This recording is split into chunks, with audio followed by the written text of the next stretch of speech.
Okay, we're now going to look at our third of our motivational theories, which is Locke and Latham's goal-setting theory. Again, we can see it on the study design point here. We've covered so far hierarchy of needs from Maslow and the 4-drive theory from Lawrence and Norah. So here we're looking at the goal-setting theory for Locke and Latham.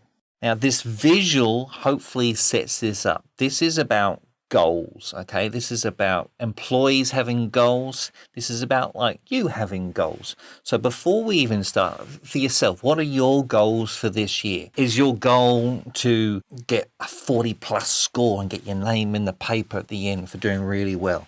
Is your goal to get a 50 and get this absolute Premier's Award winning prize?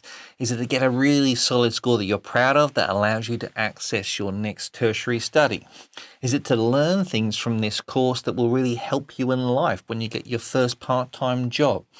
Is it just to really be challenged by doing your very best on the next SAC that's coming up? Each of us have goals, okay?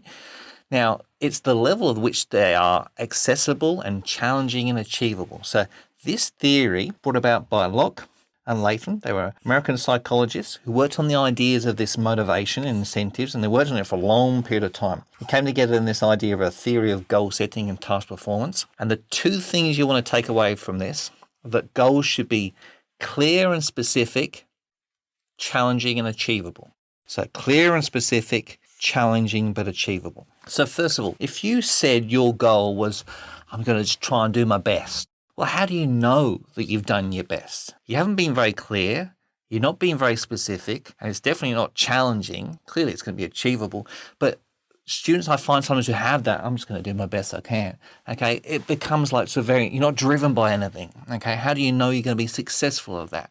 So a very vague goal becomes really hard to focus in on and try and achieve. For a student that goes, okay, I do want to get a 30 study score and I want to do that in this period of time, that's a very clear goal. They've got something very driven for, so clarity, obviously, okay? The idea being you know exactly what it's about, specific, giving it a time, a measurement, something that you know whether you've achieved it or not. Challenging but achievable is important to unpack here. You want it to be challenging. If you're a good student, you get this stuff and the content and you're doing pretty well. If you set yourself a goal, okay, I'm just going to pass, okay, then that's something you could probably do without even really trying, okay? So that's not challenging yourself. But equally at the other end, if you say the only goal I'm going to get is to get a 50 in this subject, which is really challenging, and for some of you it might be achievable, but it might also be like, wow, that is incredibly hard. If the goal is too far out there,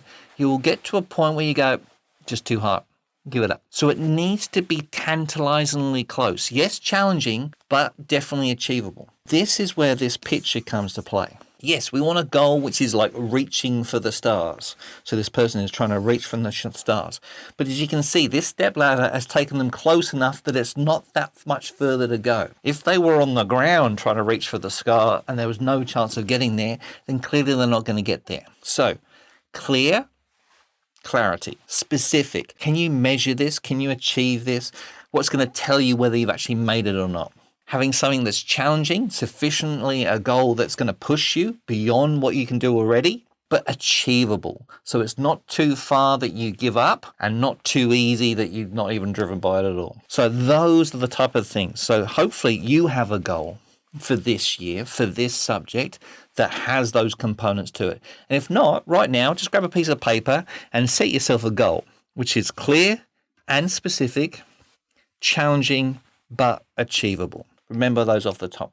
Think for yourself, are you committed to those goals? If you just set it, but you just like write it down now, but don't tell anyone else about it, then you're not really committed to that goal. During COVID, a road bike rider, and I set out to do the Falls Creek Classic, which is 3 peaks. It's literally 4,000 meters of climbing, 230 kilometers of bike riding in 13 hours, and you must complete within 13 hours to pass. Now, that was a very big challenge for myself, okay? So it was a challenging, yes. It was just achievable because I've done a bit of bike riding before, but it was a very specific goal, and I then committed to it by telling the students online that I was going to do it. I told my family. So I was locked in knowing that if I didn't do it, then they would feel badly about me. Commitment to that goal helps you achieve it. And then knowing whether you're actually achieving your goal. So are there targets? So I had certain targets I had to reach to build up to this bike race. Do you have certain targets that you're moving towards to achieve your SAC performance or your exam performance or your grade? Getting that behind it.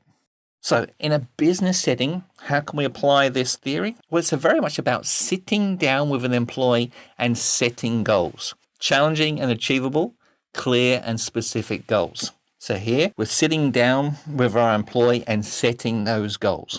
We want clarity. If the employee knows exactly what they've got to do and they're very clear about that, and maybe they have some input into it, then they're more likely to be driven to succeed it. Having a commitment, having them sign the piece of paper to say that that's their goal or verbally commit to that goal and knowing that somebody else is going to keep them accountable will help them achieve that goal. Making sure that that level of challenge is there, that it's not something they can already do, that it's a little bit harder, okay? So we're setting that challenging but achievable level. That the tasks they need to do to get that are complex, but not overly so that they can't possibly navigate their way through it. So they can see that there's a very clear line to getting to the goal, and I can step myself along that process. And then this final component, which helps improve our success, is giving them feedback. Yes, over here, regularly meeting up with the employer going, yes, you're halfway there. You're doing really well. I can see you're on track to achieve your goal. So this feedback or giving them constructive ways of trying to improve. Okay, you're doing one of this, but we just need to work on that part to allow you to achieve your goal. So it can be really powerful as a theory of motivation to have this goal setting theory in place. Businesses can do it, but generally you're going to have to sit down with each employee to set down their personal goals, because often their goals will be different to somebody else's. So we have a very unique, personalized approach to motivation that is about them achieving their goal during this period of time. So hopefully as I've unpacked that, you've started to see some of the strengths and the limitations of the goal setting theory. So one, it's very focused. Someone's going to get a goal. It's going to be for yourselves. Okay, my goal is to get a 30 plus study score in business management. My goal is to get above a B plus in the next SAC for business management. My goal is, etc., etc. So very focused, and it's very individual specific. Your goal is going to be completely different to your friends that are sitting next to you in class. Very personal, unique, individually specific goals. That's going to be very powerful, but as we're going to see in a minute, it's going to have some limitations.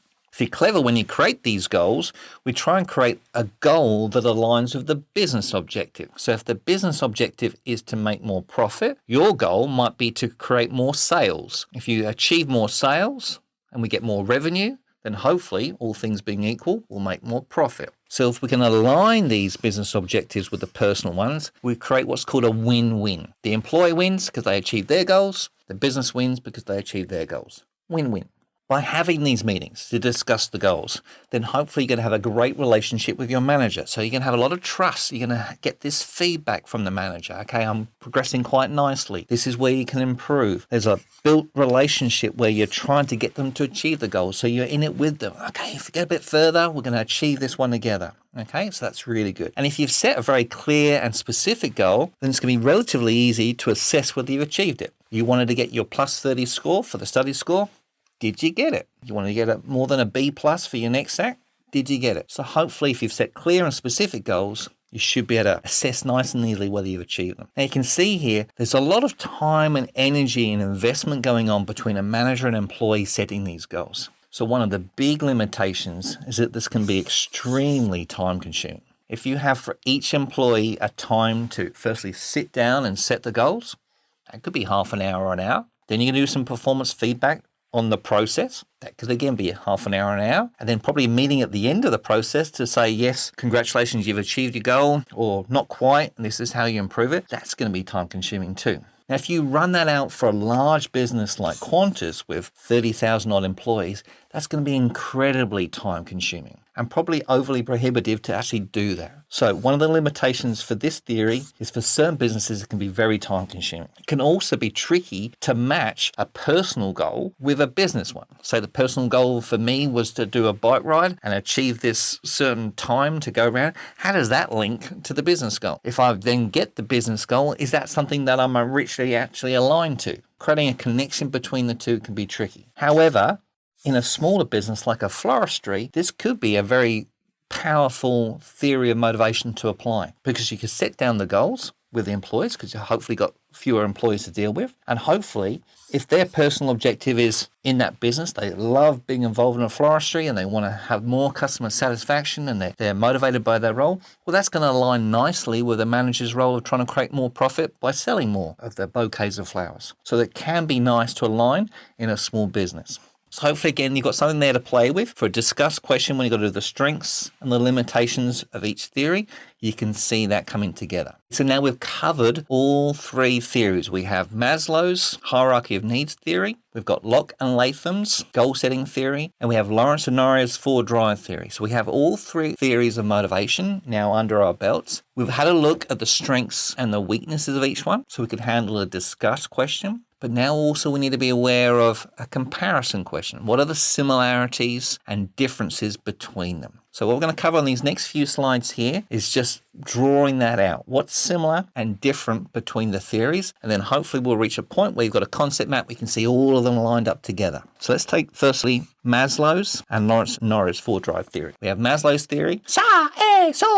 Easy, self-actualization, esteem, social, safety, and physiological. And we've got Lawrence four-drive theory, the drives to acquire, bond, learn, and defend. What do they have in similarity? Both of them are concerned with physical, social, and emotional needs. We've got needs and drives. The drive to acquire goods and services is about getting things. Well, that's very similar to having food, shelter, clothing, acquiring those. Okay, so we can see a similarity between the two aspects here. That the acquire is similar to that type of connection, that we're looking for things. If we think about the drive to bond, it's about connections and relationships. Well, again, that's very similar to Maslow's social need, the need to belong to an aspect of society, to belong to a group. So those two are very similar as well. And if we think about the drive to learn, to get new skills, knowledge, information, then hopefully if we're learning things and developing, that's going to be quite similar to self-actualization, reaching our full potential by getting mastery in a certain area or getting better skills and knowledge and experience to achieve that. We can see some similarities between those two theories. Equally though, we need to be able to explore some differences. Maslow's have to be sequential.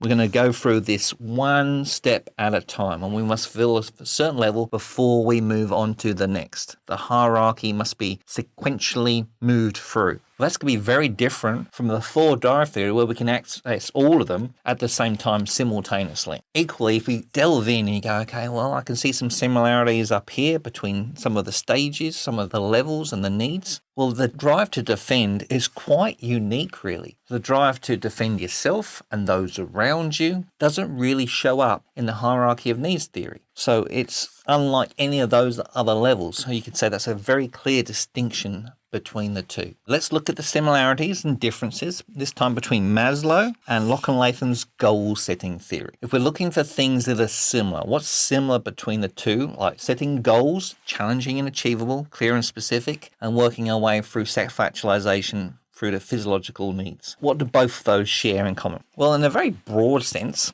both of them do recognize personal employee motivations. It's about an employee moving up the level. And it's about the employee having their personal goals that they want to achieve. Both of them recognize that feedback from their manager is important. The idea being that obviously in the goal setting, we get feedback, whether we're achieving them or not. Equally, feedback is going to be important for one, respect. So that esteem level is going to give us some of that feedback. Okay, I'm acknowledged for doing a good job. And hopefully that feedback to allow me to try and achieve my full potential. So I can see a link between that as well. Now, also, we can think about the whole goal setting itself is similar to that top level. If that top level of self-actualization is reaching my full potential, well, that's almost like a goal as well, isn't it? It's something that we're aspiring to achieve. So both of those can be seen to be quite similar. However, there's a lot of differences between this theory. If you think about it, motivation in Locke and Latham is very unique and personal. What makes those goals pertinent to you? What are you getting driven to achieve because they're your personal goals? Whereas the ones in Maslow are very much just set and forget. The idea we've got a structure here we're going to follow through. So they're not unique. It's the idea that every employee at some point will pass through those levels. The Maslow theory, I can almost like set it up and walk away. Whereas The time investment for the Locke and Latham's is going to be very much about, okay, I need to have another meeting to see where they're at, to see them set the goal, to give them feedback. So one's going to be very time consuming. One's going to work better for a bigger company. One's going to work better for a smaller size company. The Maslow one can literally be set and forget by the manager alone. Whereas for the Locke one, I need to have that employee input. They're not just going to naturally progress along as they pass through in time. They have to have that sit down meeting, and we have to find out what that personal goal is and require that input from them. So here we have something that's different between the two. And then finally, looking at the links here, what is similar and different between the 4-drive theory and the goal-setting theory? Well, if you think about it, again, trying to draw in a bit deeper, the goal-setting theory is about, okay, setting a goal where the employee wants to achieve something and needs to develop themselves in order to achieve that goal. Challenging but achievable. Well, achieving things is similar to acquiring things. If I achieve this, then I'm going to earn more income, and therefore I can acquire more goods and services, or I've acquired some knowledge from doing that process of learning more things, or I've learned stuff that allows me to access that goal. We have a similarity here between the goals and what that will do for the employee in terms of acquiring and learning things to achieve those goals. And in both of those theories, we understand that the personal drives, the needs of the employee are being fulfilled by that. Okay, so we have an employee aspect here where you've got a goal, got to try and achieve that. Equally, the drives, they're very pertinent to the individual employee, and we can access those drives because they're my drives. That's what drives me. Looking at the differences this time, Lawrence and Norrie can be applied by the manager alone, so we can do like the set and forget. Once we know the theory, our business application can put in certain tasks, regular events, regular social occasions, regular performance-related pay, whatever it may be. We can put structures in place which are set to allow people to access those drives. Whereas Locke and Latham's requires that employee input. We need to have that one-on-one meeting to find out what their personal goals are and hopefully align them to the company goals. Another aspect here is that usually we focus on that one goal at a time. I've sat down, I've set a challenging but achievable goal. I'm going to focus purely on that. So I've got one goal in my sight and work one at a time. Whereas in Lawrence and Norrie's 4-drive theory, we can access them simultaneously. Oh, yep, a little bit of the choir, a little bit of the bond. Okay, I'm really focusing on the learn and a little bit on the defend. So they're all accessed at the same time. Whereas the other one has literally one challenging goal at mind. Okay, now I am still here. Cool.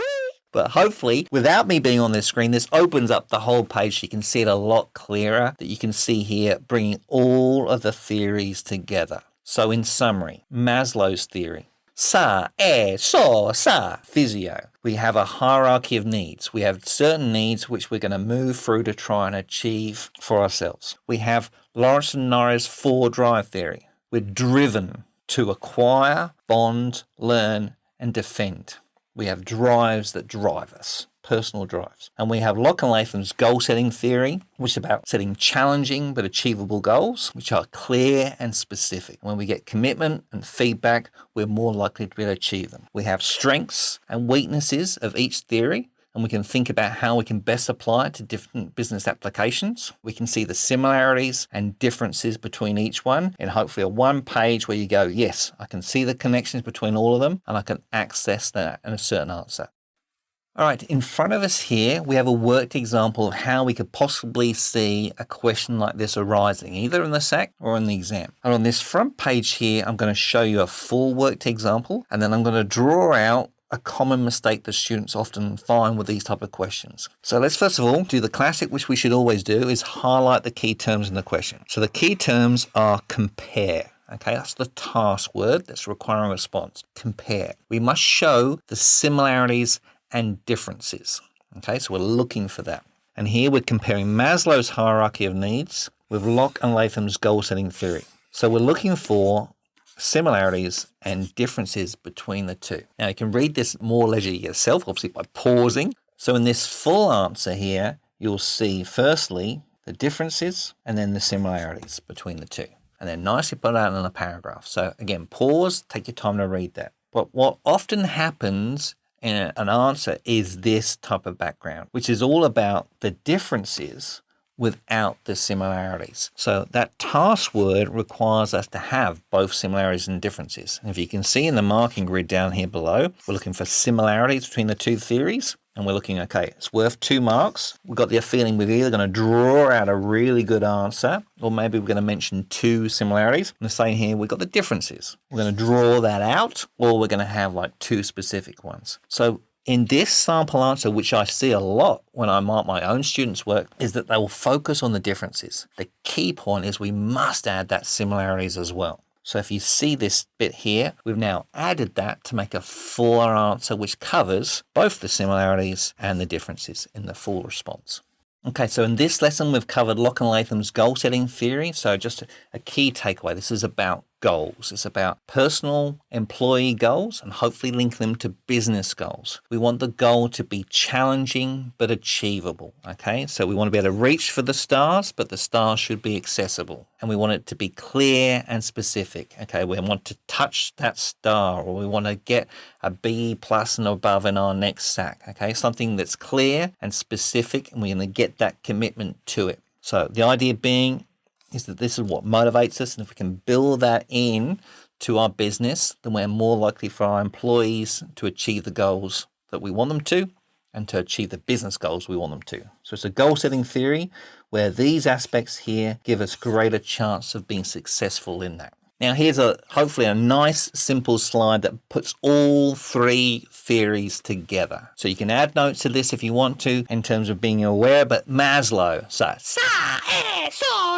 physio, okay? So self-actualization, esteem, social, safety and security needs, and physiological needs, okay? The idea being is it's sequential. We're going to build up from the bottom. We can only reach the next level in the hierarchy once that previous level has been fulfilled. And if anything goes wrong, we fall back to that level and then have to rebuild back up again. So physiological, focused on food and water, basic needs, safety and security based on accommodation and security around you, social needs, feeling of belonging to a group, a community, esteem needs, getting respect from others, and self-actualization, reaching your full potential. Locke and Latham. It's about the goal-setting theory here. We've got goals which are challenging but achievable, clear and specific. And where we get commitment and we get feedback, we have a greater chance of being successful. And we want to ideally align employee goals with business goals. And we have Lawrence and Norria's 4-drive theory, where people experience drives. We're driven to acquire things, goods and services. We're driven to bond, to make connections with people. We're driven to learn new knowledge and skills. And we're driven to defend ourselves and defend those around us. We can access those drives all at the same time. We might be inspired to achieve all of those drives at the same time. So we have those 3 theories. Employers think about those theories, and they think about then how can we use certain strategies to achieve that motivation. So what's coming up next is motivation strategies, how we actually set out to motivate our staff.